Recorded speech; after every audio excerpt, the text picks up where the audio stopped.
ഈ മംഗലാപുരത്ത് അവിടെ ക്രിക്കറ്റ് മാച്ചുമായി ബന്ധപ്പെട്ട് ഒരു കൂട്ടം പേര് അവിടെ പാകിസ്ഥാൻ സിന്ദാബാദ് എന്ന് വിളിച്ചു. അതിനെതിരെ പ്രതികരിക്കുക. അവിടെ ആ പറയുന്ന മലയാളിയാണ് അഷറഫ് എന്ന വയനാടുകാരൻ പയ്യനാണ്. ആ പയ്യനെ ദാരുണമായിട്ട് കൊല ചെയ്യപ്പെട്ടു. അതിൽ പൂർണ്ണമായിട്ടും തെറ്റാണ് ആ കാണിച്ചത്. അതിന് ഒരു കാരണവശാലും അനുവദനീയമല്ല. ഇന്ത്യ എന്ന് പറയുന്നത് ഒരു ബനാന റിപ്പബ്ലിക് അല്ല. ഇതൊരു ഇസ്ലാമിക രാജ്യം, അങ്ങനെ സംഭവമൊന്നും അല്ല. ഇതൊരു മഹത്തായ മഹനീയമായ ജനാധിപത്യ രാജ്യമാണ്. അവിടെ അങ്ങനൊരു സംഭവം സംഭവിച്ചുകൂടാ, പക്ഷെ അവിടെ സംഭവിച്ചു.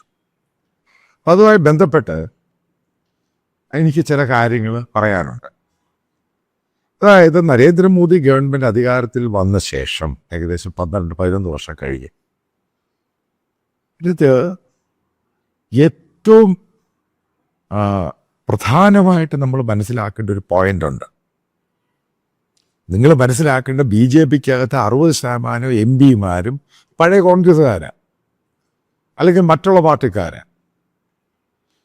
ഇപ്പോൾ കർണാടകയെ സംബന്ധിച്ചിടത്തോളം ഇവിടെ BJP വരുന്നവർ തന്നെ പിന്നെ കോൺഗ്രസ്സിൽ പോകുന്ന അവർ തിരിച്ചിങ്ങോട്ട് വരുന്നു, അങ്ങോട്ട് വരുന്നു. ഇത് ഇവിടെ മാത്രമൊന്നുമല്ല.